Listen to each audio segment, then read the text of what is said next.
with a Zoom H4 for sound, so it was a very basic and small equipment. And I took this one because it was safer in a way, because I was passing by controls there and couldn't. I had to pretend I was there on my, not for doing a reportage or anything like it. So just say, I'm here to meet some friends, and I had just had the small camera and small sound equipment. They say, okay. They let me pass while they were stopping. Many other people were just carrying bigger cameras and professional equipment. So you got through the roadblocks. Yeah, I could, and there were many of them. But once in the square, everything was going smoothly and not so many problems in the square. But out of the square was a nightmare. Especially the first 10 days was like impossible to go around because anybody who was not Egyptian was blocked by police, by the army, by the thugs that were actually police people, but not dressed in formal uniform. So you got there on Saturday the 29th. Yeah. And now in the film you prominently show some young people, Noah and some two women. They were part of the January 25th demonstration that started this all. Yeah. How'd you meet them? I just met them as soon as casually. I got to the square and I met thousands of them, and then I found that they were interesting. They were ready to help. They were interested also in my project, because and it's not so simple to have people who just play your game. Also, you play theirs, they play yours in a way. I mean, there was a mutual understanding that it was not television, that they wanted to show their life as it was, and so they were not scared of it, and they were just happy to show what we were doing and to do it in front of a camera, and they were speaking very good English, so it was they could translate what was going on any moment, and everything happened very smoothly and very naturally, I would say. Now, what did you see when you came in there? What did you see in terms of, like, you're trained as an anthropologist, I assume social or cultural? Okay, so you have the eye to sort of make out groups, see things in ways perhaps another can't. What did you see? The situation was very, very fluid and very different in any moment of the time. So I arrived there in the early afternoon, and there was not so many people in the square at that moment. It was just going around, and the first thing that struck me was that any kind of people was there from the beginning. I mean, all classes. Yeah, all classes and all ages, all genders. Everybody was there. The first two people I met was a father and a son. The son was maybe 4 or 5 years old, and the father was taking his son around in the square just to show him the square. It was even before some big battles that happened. So, I mean, nothing was safe in the square, but people were just going there to see what was going on. Even I imagine that the father wasn't there from the first beginning, from the 25th, was just gone there to see what was going on. But they were bringing over the children, the whole family. So from the beginning, the situation was very fluid. Everybody was there, and you could see people from the countryside just arrived, still dressed in galabia and in the typical outfit of the fellah, the people from the countryside. You could see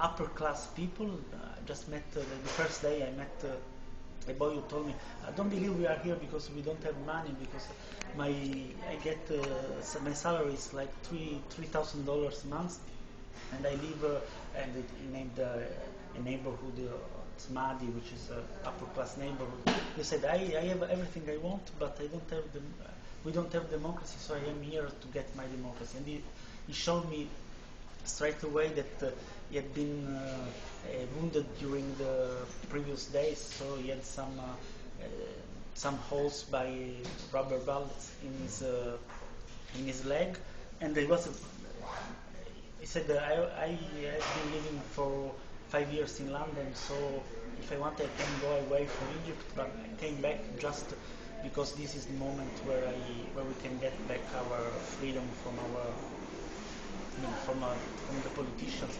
So there was this kind of people, and then there was, I think the majority of people was the lower middle class people. And I think the people I decided to portray at the center of the movie were these kind of people. So not people that take $3,000 a month from a corporate business, but just people that study, that speak English, that spend much of their time working, studying, and being online, meeting people from all over the world, and that simply they don't have any opportunity for work or for the life they would like to have in their own society. So I think the backdrop of the revolution was this kind of people. Hi, my name is Jim Forat, and since we're at the New York Film Festival, and what's going on also in New York City at this very moment is Occupy Wall Street. And so your film, which brings the reality of what happened in the square, is being replicated on a smaller scale at this stage here. But some of the things that have happened in the last couple of days, I want to know if it happened or you were aware of happening there. The police now all have little cameras, and they're filming all the demonstrators. They're putting out their own videos to justify their position of how they handled a peaceful protest. There's also on the internet, there are people that are clearly sprouting the line of the police department under all sorts of names. So this was a tactic that we're seeing here used. Were you at any point aware of infiltrators, if that's the word, or pro-government or pro-Mubarak within the crowd? And if you were, how did you handle them? I think they were not so sophisticated in the first days of the revolution in Egypt, but they were really afraid. Everybody was afraid of infiltrator on Tahrir Square. I had to be very. I mean, I myself, I had to show them I was not a spy, as they call them. So they had to trust me before showing me things, or before really trusting me. They had to know me. And at a certain moment, I risked even, I think, my life, because some of them just said, he's a spy because he's filming us. He's filming the veiled woman, so he wants to show everybody that everybody here is from Muslim Brotherhood. So just maybe he's a spy. Let's check him. And they were, I had like 50 people grabbing me at the same time and trying to give me to tear me literally toward the army, because they gave the people they didn't like to the army, because the army was taking everybody and putting them somewhere and just taking them off of the square. So I had a moment where if I hadn't met before my friends, the people I was doing the movie with, that tried to save me and succeeded finally, I might have gone end up with the army. So I mean, it was a very, very difficult moment, but you couldn't say if people were what, when I don't speak Arabic after all. So for me it was even more difficult to understand who was what, and I just had to trust the people around me and ask them what's going on, who are these people. Even the pro-Mubarak who arrived and began throwing the stones, they just succeeded in getting, like, it was like 1,000 of them, and they just entered the square, toward the center of the square, and then the other people discovered they were the pro-Mubarak, but when they were already inside the square, and many of them. So, I mean, the people was not prepared, and it was really something that was going on from. That's February 2nd, the day of the cow. Yeah, right. That was, and there wasn't like a real security service that might avoid these kind of things, because everything was going on like this. I mean, without proper organization. But so you became very dependent upon the people that you had as your crew, so to speak, because they could recognize what you could not recognize. One of the things that's really interesting to me is that secular women and traditional religious women were all in the square, and how with the Brotherhood also there. How did you negotiate through all the gender questions? Yeah, but there was no gender question in Tahrir. That was strange, but all the women, you could see side by side the women of very different kind of women that would never speak with each other in normal conditions, like very young and very women without hijab, but just like smoking in the street, which is almost prohibited in a place like Cairo, and by just like 1 meter far from people in complete niqab, from black from head to feet, and they were just doing something else, so they didn't care about that part of life in that moment. This was clear and was astonishing from the beginning, because usually you could find those kind of people in one place and the others in other places. Where would you find leadership? Would you find it in the square? Would you find it on the internet? There are all kinds of forces on the people's side jockeying, in a sense, for leadership. Yeah, but leadership wasn't yet the problem during the revolution. In the last days, they began asking themselves, who can represent us? How can we do not to lose the grip on the revolution, not to lose the handle of the revolution? But they didn't answer this question, because they said, okay, we'll ask this question just after Mubarak has gone. Maybe that was the biggest error they made, because after Mubarak was gone, people from out of the square took the power immediately. But they knew that they couldn't just find a way to elect representatives in the square. There wasn't the necessary organization to do so. So they were asking themselves, but we have to speak. We the people of the square, we have to find a voice. But how can we find this voice if we have no representatives, no elected representatives? Who can speak on our behalf? And they were hopeless in this. Let's go now back to the filmmaking process. You have all this footage, and then you have to edit it. And could you talk about how you edited it? Was it collaborative? Was it a single vision? First of all, I had like 35 hours of sound footage, and I translated it all. I made it translated by some Egyptian friends I have in Paris. So I want to have the full translation of everything that was said in this footage. So it took quite a lot of time to have everything translated and written down. And then I decided I subtitled the main scenes, all of them, and I had to synchronize and to subtitle all of them. And then with Penelope Bortoluzzi, who is my editor and girlfriend, we worked on these scenes and we edited them together on a broadly chronological order.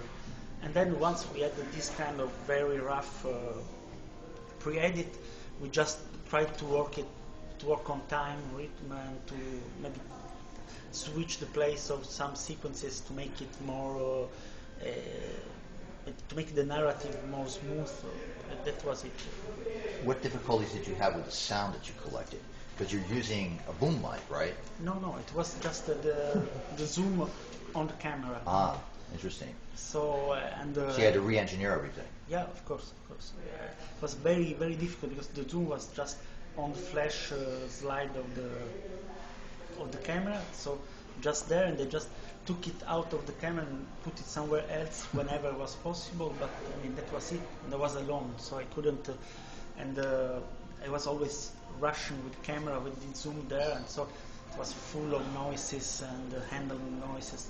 It was quite a nightmare for the sound engineer to get some usable sound out of all this, but he did a great job, and together we worked a lot, like a month and a half to have it edited. Now you have points in the film where you're shown going within the tented part of the square, and I remember asking people who were there, like, well, what was the social structure on the ground? Because all upsurges of this type eventually will have some sort of loose structure that's created from within.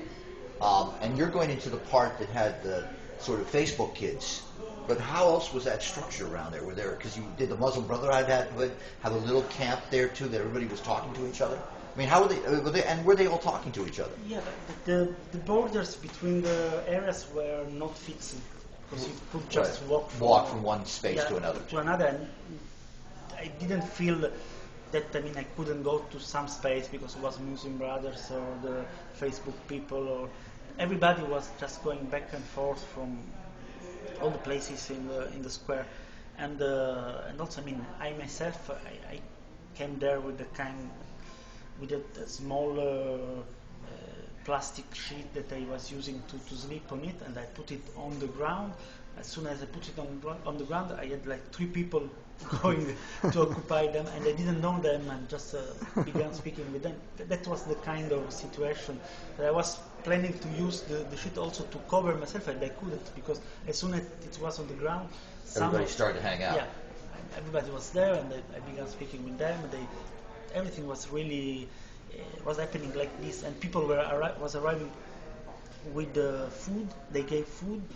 You ate, and some other people brought some other food like bananas, or everybody was arriving, was just giving food to everybody else. Well, you know, the funny thing is when you look at the part in there of February 2nd, it reminds me of what happened in Paris in 1830 and 1848. And I think about Napoleon III when he created the big boulevards. He didn't want people to break up, you know, because you had that great scene when they're breaking up the streets to create stones to throw. And I'm thinking immediately of what happened in France in the 19th century. But that's a remarkable scene that you show there. And is that one part of what happened that day on February 2nd? Because then you have this amazing scene with this barrage of stones going back and forth. But was other fights going on all around the square at that time? No, it was mainly at that point. At that point, yeah. Actually, it was at that point near the big fight began near the museum and went toward the 6th of October bridge. That was the main fight that lasted like 2 days and made tens of dead people. It was like the worst moment after, because people were thinking that, I mean, the fight was over. And then Mubarak sent all the thugs attacking the square and with camels, but camels just passed for like 10 minutes maybe. I couldn't have the time to film them because they were too fast. And after camels, people attacked with stones and then with Molotov cocktails, and then with they were shooting rifles. Yeah, more and more, because as soon as something was not working, they were just trying something else, because they were people actually mainly from the security forces themselves. So they, at a certain moment, they began firing tear gas, showing what they were really, because I mean they were pretending to be common people, just supporting Mubarak. But as soon as they began shooting tear gases, everybody understood they were just from the security forces, just without their normal fit uniform. Now, the one thing that's important in all this is that the army, I would say this to people who had been there on the 25th, who came back to New York, who were there for the first few days, and then they came back to New York. I said, well, wait a minute, what about the army? The army's been in charge of that country since '52, and certainly after the October War, and when the relationship with the United States expanded, their economic power expanded. So here you have the army sitting there and essentially not doing anything. What was sort of the impressions you got from that? Because you have that general come up. Yeah, which is now I mean, the number 2 of the army in Egypt. Right. Well, what was the vibe? What was the sort of? What were people saying about this? Because you didn't show that in the conversations you had of strategy. How are they looking at the army and all this to neutralize them? There is a certain moment. I mean, they say everybody knew that the army was the key thing to keep under control. Yeah. So they say, okay, if the army just say Mubarak go, he has to go. So they knew it was clear that the army would play the major role for making Mubarak quit. That was clear. But they said at the same time, we don't want a push. We don't want the army to take the power. So we have to take the power ourselves, because otherwise it's always the same thing. Because Mubarak was from the army. The army is actually in power from '52. So we have to rely on the army, but at the same time we have to show the army we are the ones who sent away Mubarak. So that was a problem, and even before Mubarak went, before Mubarak went away, the army, the people was already very scared of the fact that the army might seize the power and keep it. And this is what happened actually. Because even now, the army has all its power, but for sure the people. I mean, I was in Cairo like just 15 days ago, and the people who was chanting Mubarak has to leave now are chanting the army has to leave. I want to ask an aesthetic question. As a filmmaker, today anyone can make a movie.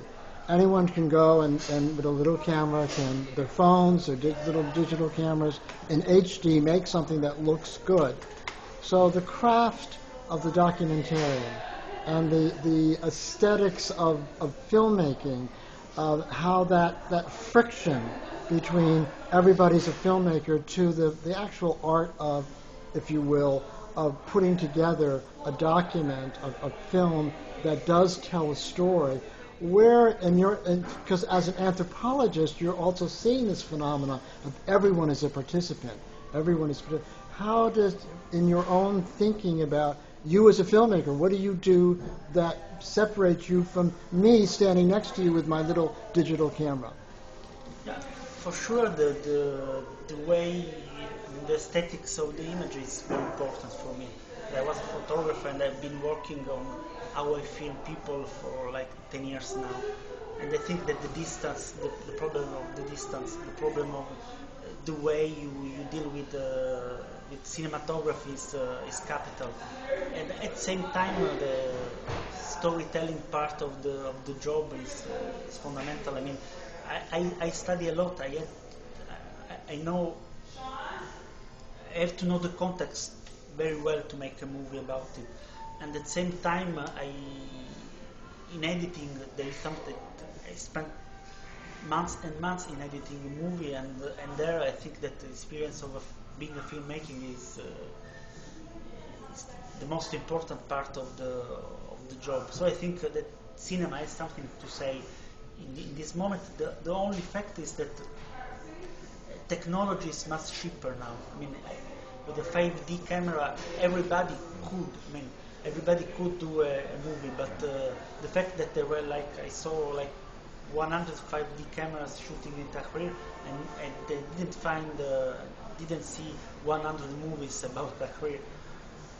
So in a way, the technical detail is something that gives the freedom to do whatever you want, but at the same time, it's not easy at all to make a movie in such a condition. You had no special privileges. You had no special protections. You had nothing. You were like with the people, yeah. And many times it's a very frightening experience. And I'm glad you talked about people were scared, and yet they had this remarkable fearlessness at the same time. Was that group energy that protected them, or was that sort of individual? Just I've had it. And just to add to that, you're training as an anthropologist to quote be the observer, participant observer in this case. That's the word. I mean, I've always tried to make participants of observation, like an anthropologist does, and to be part of it, but at the same time to be something which is not really part of it, because this is the big problem of anthropologists to be accepted as part of. As transparent as possible, to become part of a context, at the same time to keep their difference in respect to the context. What did you do when you got scared? I don't remember, because I didn't have the time to. It's something that you just you have too many things to deal with, because I had to focus, I had to deal with the sound, and as soon as I got scared, I mean, if I had to stop it, maybe I would get really scared. But since as soon as I got scared, things got more interesting. I just went on shooting, and whenever I have a camera in my hand, I feel much stronger than otherwise. So I just followed the images, and I just trust people. That is very important too, because I was following people toward the first line of the battle, and just following them, I felt more secure, because I trust them, because it was the right one. Maybe it's kind of I was lucky too, for sure, because in many moments, if something went wrong, I might end up. You have been killed. Yeah, killed, or even with all my material taken away, or so there were many moments. And in retrospective, I think about many moments. My movie and my life was saved by chance in a way. By chance. Yeah. But this is always the case. I mean, if a documentary filmmaker is someone who relies on chance for at least 50% of his. Would you make a narrative film? Have you thought of making a narrative film about that experience? This is a documentary in real time of real what happened. How would you, if you were to make a narrative film, how would it change? In a way, I wouldn't make a narrative movie about this experience, but I would. I'm imagining and I'm working on it to make a narrative movie with some of the characters I met in the square, because many of them, they are so multifaceted, and I might love to tell their history from a much more intimate point of view, which is possible with documentary. Individualized. Yeah. So I imagine Noah in 10 years, or I imagine them living their life in post-revolution Egypt, and how this experience might reflect in their everyday life. And for this, I'm writing already, because it's. I think I spent so much time with them that I know their character now. I know how they would react to a certain. To many situations. So I've written quite a lot about this, and I might make something which is not a documentary, but imagining the protagonist of the movie. I mean, people I knew as the protagonist of the movie. You said you were in Cairo 15 days ago, yeah. and the same people that were saying out with Mubarak are now saying out with the army. Do you feel the same sense of hope that change is really going to happen, or is there? There is hope, and there is despair too at this moment in Egypt, because people is tired, and the people have to deal with their everyday life, and there is no work, there is no money, because after the revolution, the tourists didn't go back to Egypt. So I mean. 90% of the money, the cash that was getting into Egypt was getting by tourism, and since this money is no more there, nobody can find a job, and people is like to open their own enterprises, they can't, and so it's very, very tough these days. And there are people who have been on the streets for months now, and they have to go back to. So I mean, there is a kind of push to go back to normal life. At the same time, they don't want to give up their fight, because they know that if they don't keep on fighting, the army or whatever, I mean, whoever will take the power from them. So it's kind of impasse now. It's a moment where everybody is trying to rebuild a normal life, and at the same time to keep an eye on what's going on in politics. To be sure that they have their word is heard, and there will be. I mean, the major moment will be the elections in late November. The U.S. government gave so much financial support to the regime over the years, and sort of withheld any comment for a period of time. How does that play today? Because now we have the President of the United States is talking about the revolution for democracy in Egypt. Just on the street, how do you think, is it changed? But I mean, at the beginning they were very, they didn't understand, because they had hope in the new administration for sure, because of what he said, what Obama said in Cairo the previous year. I mean, they had much more hope than compared to the period of Bush, of course. But they didn't. I mean, everybody was hoping that point of view of the American administration might change things. But as soon as the revolution was going on, things were not changing, and the American administration was just taking time and not saying something clear about, just not taking the real precise position. So everybody was like skeptical, and but they understood that in a way, at a certain moment, Obama said, "Okay, he has to go." In a way, he said it clearly, plainly, he has to go. And after 1, 2, 3 days, all the momentum changed, and also the Egyptian army told him, you can go, because the Egyptian army was in a very close relationship with the United States, and the people knows this. I mean, the people in the square understood this. In the movie, they say simply, okay, this is the deal.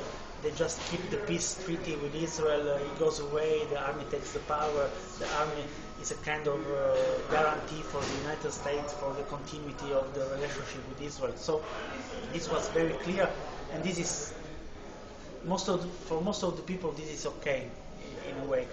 For even for some Muslim brother, it's clear that this is okay, because this is a way to have support, even financial support from the West, from the United States, and they badly need this support now. So they try to play within this kind of framework of keeping the peace with Israel, for sure. Even the Muslim brother, nobody has said clearly, as soon as we get to power, we will end up our relationship. Like Iran or something like that. But I don't know, and my friends in Egypt, they don't know either, whether this is more tactical or if they will keep to this point. I mean, especially the Muslim Brotherhood will be part of the next government for sure, even if I think they will not govern alone Egypt. Your selection of chants is interesting. What did you exclude or include? I mean, what were you, because you're stressing nationalism, secularism, unity across religions, unity across parties, just solely focused on getting rid of Mubarak and Suleiman, obviously. What else was being said, or was that the mood? That was the mood there. Yeah, that was the mood, because as soon as somebody said, okay, but I might suggest that we differentiate on this point, everybody will say, no, later, this is not the moment, we have to be focused, we have to be united. That was the mood, and everybody was really scared of a kind of a split of the square before Mubarak was gone. A woman has announced that she's running for president, and that's caused a lot of controversy. Is it symbolic, or is it possible? Just from the energy in the square. I think it's difficult in Egypt. I mean, if it's good, of course, that a woman is running for president, but it's good from a symbolic point of view at the moment. I mean, I don't think that even most of the women might vote for her. But this is because, I mean, Egypt is still a patriarchal society. For like 2/3 of its population, this is inconceivable. But of course, if something begins moving from now on, something might change, of course. Where else has this movie been shown besides when you went and showed it to your comrades in Egypt and here in the United States? Has it been shown elsewhere? In France, mainly. I mean, it's been shown first in Locarno, in the film festival, then in France, and then now it's going to be shown in Italy, and in Vienna for Biennale, which is the festival, and near his premiere will be in Dubai next December. Next December? Yeah. This coming December? Yeah, coming December. And so then in Canada next November, in Lisbon in like 15 days, and in Moscow like in 1 week. So you're traveling everywhere. Yeah. And in terms of projects you have in the future, you mentioned you're doing a project on a family in Gaza. Yeah. And you're also doing something on Sicily. You're gathering oral histories of older Italians. Tell me what those projects are. Yeah, the